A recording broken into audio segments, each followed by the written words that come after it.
ডাইনি তার চুলটা লম্বা করে নদীর জলে ফেলে দেয়। তারপর ডাইনির চুলে টপাটপ মাছ এসে আটকায়। লালপরি তার জাদু শক্তি ব্যবহার করে নদীর জলে ঘূর্ণিপাকের সৃষ্টি করে। অনেক দিন আগেকার কথা, যখন পরীরা আর ডাইনিরা একসাথে মিলেমিশে বসবাস করত। কিন্তু একদিন ইলিশ মাছ নিয়ে তাদের মধ্যে তুমুল ঝগড়া শুরু হয়। তারপর থেকেই নদীর ওপারের গ্রামে পরীরা বসবাস শুরু করে আর এপারের গ্রামে ডাইনিরা। না না, এভাবে আর মেনে নেওয়া যায় না। আমাদের ভাগের মাছ পরীরা বেশি ধরে নিচ্ছে, আমরা তা হতে দেব না। হ্যাঁ হ্যাঁ, ডাইনি একদম ঠিক কথা বলেছে। আমরা এটা মানবো না। ইলিশ মাছ আমাদের প্রিয় খাদ্য। তোমরা কেন বেশি মাছ ধরবে? কখনো না, আমাদের ভাগের মাছ আমরা নদী থেকে ধরেছি। তোমরাও চেষ্টা করো, তোমরাও ঠিক ইলিশ মাছ পাবে। এই দুই গ্রামের মাঝে নদীতে আসা মাছের উপর সবার সমান অধিকার আছে। যে যেমন খুশি মাছ ধরতেই পারে।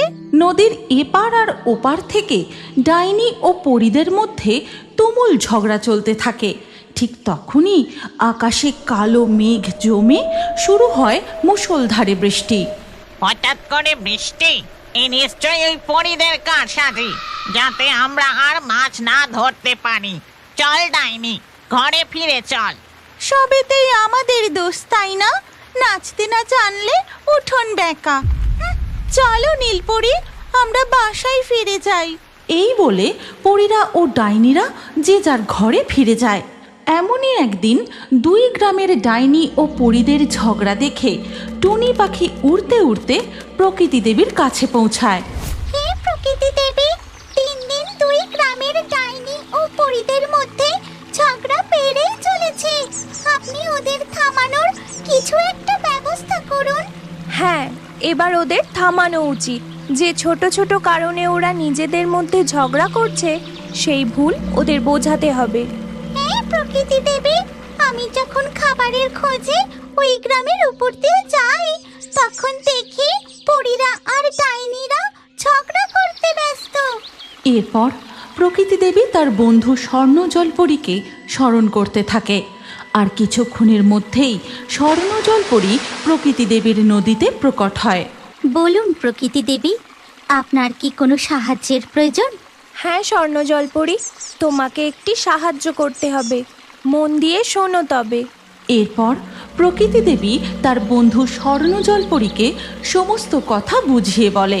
তারপর, ঠিক আছে বন্ধু, আমি তবে এক্ষুনি নদীপথে ওই দুই গ্রামের নদীর উদ্দেশ্যে রওনা দিচ্ছি। এই কথা বলে স্বর্ণ জলপরী সাঁতরাতে সাঁতরাতে গিয়ে পৌঁছায় ওই দুই গ্রামের মাঝের নদীতে। ডাইনি, আজ আমরা পরীদের থেকেও বেশি মাছ ধরবো।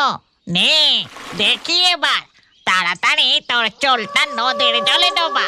পরীরা কি ভেবেছে শুধু ওরাই জাদু জানে? আজ ওরাও দেখবে আর আমরা মাছ ধরবো। এই কথা বলে ডাইনি তার চুলটা লম্বা করে নদীর জলে ফেলে দেয়। তারপর ডাইনির চুলে টপাটপ মাছ এসে আটকায়। এই কি দেখছি আমি, চুল দিয়ে আবার কে মাছ ধরে? আর মাছগুলোও তো দেখছি সোজা গিয়ে চুলে আটকাচ্ছে। চুলে তো বেশ টান পড়ছে, মনে হচ্ছে অনেক মাছ আটকেছে। এবার চুলটা তাড়াতাড়ি টেনে তুলি। এরপর ডাইনি নদীর জল থেকে তার চুল টেনে তুলে দেখে তাতে অনেক মাছ আটকেছে। আর তাই দেখে লালপরি বলে, ডাইনি, মাছ যদি ধরতেই হয় সৎ উপায় মাছ ধরো। অসৎ জাদু শক্তি ব্যবহার করে মাছ ধরা চলবে না। নদীর মাছ আমরা যেমন খুশি তেমন ধরতে পারি। তোমরা কি ভেবেছো আমরা ভূত বলে আমাদের কোনো শক্তি নেই? এইভাবে ডাইনি চুল ডুবিয়ে টপাটপ মাছ ধরতে থাকে। আর পরীদের ছিপে একটাও মাছ পড়ে না। লালপরি, এবার আমাদেরও জাদু শক্তি ব্যবহার করতে হবে, না হলে ওই ডাইনিরা সব মাছ ধরে ফেলবে। তুমি ঠিক বলেছ নীলপরি, এবার আমি আমার সর্বশক্তি ব্যবহার করব। এই কথা বলে লালপরি তার জাদু শক্তি ব্যবহার করে নদীর জলে ঘূর্ণিপাকের সৃষ্টি করে। আর তার মধ্যে থেকেই নদীর মাছ একে একে পরীদের দিকে উঠতে থাকে। ওরে বাবারে, ডাইনি ও পরীরা মিলে এসব কি শুরু করেছে? দেখছি এক্ষুনি কিছু একটা ব্যবস্থা নিতেই হবে। এরা যেভাবে নিজেদের মধ্যে প্রতিযোগিতায় মেতে উঠেছে, তাতে এই পদ্মা নদীর ইলিশ মাছের ভারসাম্য নষ্ট হয়ে যাবে। দেখছিস ডাইনি, পরীরা কেমন জাদু শক্তি ব্যবহার করে জল থেকে ইলিশ মাছগুলো তাদের দিকে তুলে নিচ্ছে। তুই চিন্তা করিস না, আজ আমরা পরীদের হারিয়ে ওদের থেকে বেশি মাছ ধরবো। ঠিক তখনই নদীর উপরে মাথা তোলে স্বর্ণ জলপরি। এক্ষুনি থামো তোমরা। তোমরা প্রতিযোগিতায় মত্ত হয়ে নদীর মাছেদের বেপরোয়াভাবে ধরেই চলেছ। প্রয়োজনের অধিক তোমরা মাছ নষ্ট করছো। জলপরীর কথা শুনে ডাইনি ও পরীরা মাছ ধরা থামায়। তারপর ডাইনি বলে, কেন আমরা মাছ ধরা থামাবো? এই নদী আমাদের গ্রামের উপর দিয়ে বয়ে গেছে, আমরা যত ইচ্ছে মাছ ধরবো। এই নদীতে আর মাত্র কিছু মাছ অবশিষ্ট আছে। এরপর এই নদী মাছ শূন্য হয়ে গেলে তখন তোমরা কি করবে? সত্যি নদীর মাছ শেষ হতে বসেছে। হ্যাঁ, আর শোনো, যদি তোমরা 2 গ্রাম মিলেমিশে এই নদীর মাছেদের খাবার দিয়ে তাদের প্রতিপালন করে সংখ্যায় বাড়িয়ে তুলতে পারো, তাহলে আমি স্বর্ণ জলপরি তোমাদের কথা দিচ্ছি, আমি এমন এক আশ্চর্য ফলের গাছ তোমাদের উপহার দেব, যে কোনো সুস্বাদু খাবারের কথা ভেবে সেই ফলে কামড় দিলে সঙ্গে সঙ্গে তোমাদের সামনে সেই খাবার প্রকট হবে। এই কথা বলে স্বর্ণ জলপরি নদীর জলে ডুব দিয়ে চলে যায়। তারপর থেকে 2 গ্রামের ডাইনি ও পরীরা আবার মিলেমিশে থাকতে শুরু করে এবং তারা নদীর মাছেদের খাবার খাইয়ে প্রতিপালন করতে থাকে। জলপথ ধরে সাঁতরাতে সাঁতরাতে কিছুটা এগোতেই তারা লক্ষ্য করে যে নদীর নিচে চারিপাশে স্বর্ণ মুদ্রা, স্বর্ণ অলংকার ছড়িয়ে ছিটিয়ে পড়ে রয়েছে, আবার কোথাও স্তূপ হয়ে রয়েছে। দেখো জলপরি মণিমালা, এখানে নদীর নিচে কত স্বর্ণ মুদ্রা, স্বর্ণ অলংকার পড়ে রয়েছে। মনে হচ্ছে আমরা ওই পিশাচিনীর উদক নগরীতে এসে পড়েছি। আমারও তাই মনে হচ্ছে। এবার চলো আমরা জলের উপরে যাই। এই কথা বলে মণিমালা জলপরি ও রত্নকুমার নদীর জল থেকে মাথা তুলতেই দেখে তারা এক ভিন্ন মায়াবী রাজ্যে এসে পড়েছে। আশেপাশের গাছে সুন্দর ফুল ফুটে রয়েছে, প্রজাপতি উড়ছে, শীতল ও স্নিগ্ধ বাতাস বইছে। আচ্ছা মণিমালা, বাতাসে কি তুমি কিছু পোড়ার গন্ধ পাচ্ছ? হ্যাঁ রত্নকুমার, আমিও একই গন্ধ পাচ্ছি। এখানকার পরিবেশ এমন মনোরম হওয়া সত্ত্বেও বাতাসে পোড়া গন্ধ কেন? চলো আমরা আরেকটু এগিয়ে গিয়ে দেখি। আরও একটু এগিয়ে এসে দেখল তারা আবারও জলে ডুব দিয়ে, রত্নকুমার, এখানেও তো তেমন কিছুই নেই, সবই তো বড়ই চমৎকার। এভাবে হবে না মণিমালা, চলো এবার আমরা মানব রূপ ধারণ করি। স্থলভাগে গিয়ে আশপাশটা ঘুরে দেখতে হবে। জলের মধ্যে থেকে আমরা এই নগরীর সম্পর্কে বেশি কিছু বুঝে উঠতে পারবো না। তারপর তারা মানব রূপ ধারণ করে সেই মায়াবী উদক নগরীর পথ ধরে হাঁটতে থাকে এবং কিছুটা পথ এগোনোর পরই, রত্নকুমার, ওই দিকে দেখো, ওই কুটিরে কেমন দাউ দাউ করে আগুন জ্বলছে। হ্যাঁ হ্যাঁ, তাই তো, চলো তাড়াতাড়ি গিয়ে দেখি কিভাবে এমন আগুন লাগলো, আর কোনো রকম ভাবে ওই কুটিরটি বাঁচানো যায় কিনা দেখি। রত্নকুমার ও মণিমালা কুটিরের সামনে গিয়ে দেখে এক বৃদ্ধ হাউ হাউ করে কাঁদছে। এ কি হয়েছে আপনার? এই কুটির কি আপনার? কুটিরে আগুন কিভাবে লাগলো? কে আপনারা? এই নগরীতে আপনাদের তো কোনোদিন দেখিনি, আর আমার কথা বলছেন? আমি হলাম উদক নগরীর রাজপুরোহিত। এই নগরীর প্রবেশদ্বারে যে রক্ষিণী রয়েছেন, তিনিই আমাদের এই নগরী উদ্ধার করার জন্য পাঠিয়েছেন। ও, বুঝতে পেরেছি। তাহলে তো আপনাদের কাছে সমস্ত কথা খুলে বলতে আমার কোনো অসুবিধে নেই। আজ থেকে 7 বছর আগে এই নগরী ছিল খুবই সমৃদ্ধশালী, কিন্তু যেদিন রাজকুমারী পদ্মকুমারী জন্মগ্রহণ করলেন। পুরোহিত মশাই, আমি যার ধৈর্য রাখতে পারছি না, আপনার গণনা সম্পূর্ণ হলো? মহারাজ, আর কিছুক্ষণের মধ্যেই আপনার সন্তান এই পৃথিবীতে ভূমিষ্ঠ হতে চলেছে, কিন্তু গণনা অনুযায়ী আমি বেশ বুঝতে পারছি এই সন্তান জন্মানোর সাথে সাথেই এই নগরীতে একটা কালো ছায়া নেমে আসতে চলেছে। এ আপনি কেমন কথা বলছেন রাজপুরোহিত?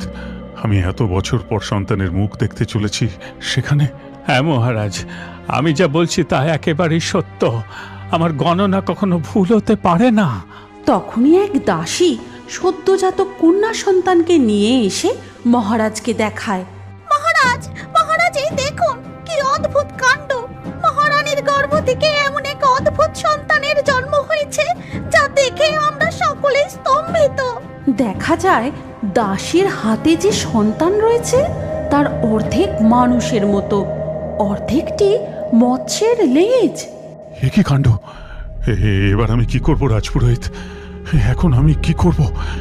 এই সন্তান যে সত্যি স্বাভাবিক নয়। দাসী, ওই সন্তান আমাকে দাও, আর এখন তুমি এসো। এরপর দাসী রাজপুরোহিতের কোলে রানীমার সদ্যজাত সন্তানকে দিয়ে সেখান থেকে চলে যায়। মহারাজ, কোনো কিছু যে অশুভ হতে চলেছে তা আমি আপনাকে আগেই জানিয়েছিলাম, কিন্তু রানীমার গর্ভে যে এমন রূপে সন্তান জন্মাবে তার ধারণা আমি করতে পারিনি।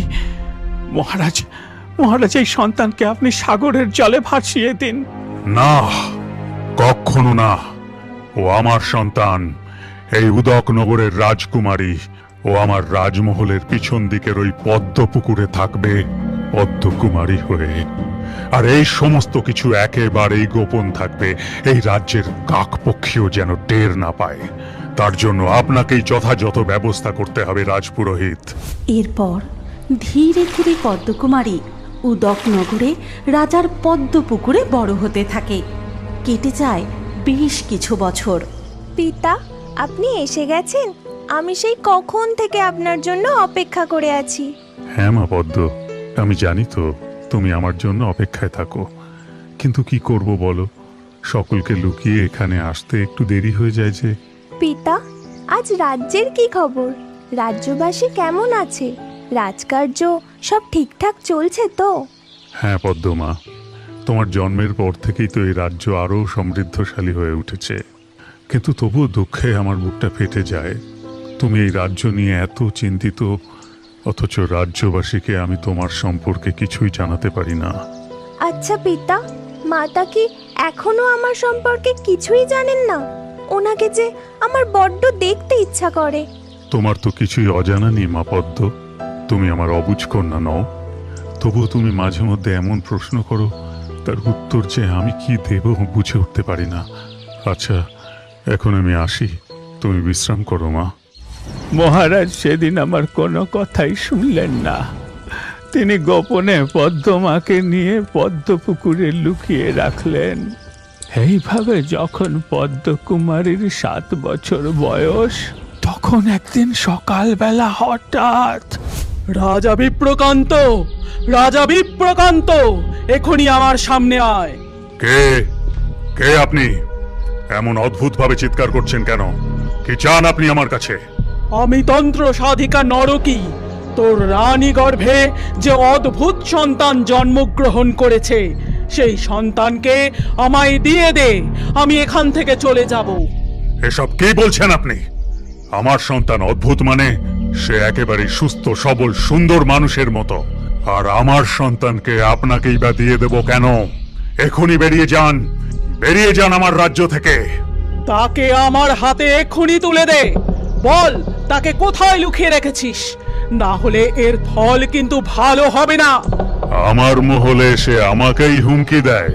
প্রহরী, প্রহরী, এক্ষুনি এই তন্ত্র সাধিকাকে মহল থেকে ঘাড় ধাক্কা দিয়ে বের করে দাও। তার রক্ষীরা তন্ত্র সাধিকাকে রাজমহল থেকে বের করে দেয়। তারপর ওই তন্ত্র সাধিকা ফিরে যায় তার গুহায়। গুহায় যজ্ঞের আগুন জ্বালিয়ে সাধনা করতে শুরু করে। তারপর সেই যজ্ঞের আগুনে আহুতি দিতেই আগুন থেকে জন্ম নেয় সেই বিশাল আকার অগ্নিকুম্ভ ড্রাগন। ওই রাজা আমাকে অপমান করে ঘাড় ধাক্কা দিয়ে তার রাজমহল থেকে বের করে দিয়েছে। আজ তার প্রতিশোধ আমি নেব। অগ্নিকুম্ভ, তুই গিয়ে ওই দাম্ভিক রাজার সব কিছু জ্বালিয়ে পুড়িয়ে শেষ করে দে। তারপর রাজার অদ্ভুত কন্যাকে তুই খুঁজে তুলে নিয়ে আয়।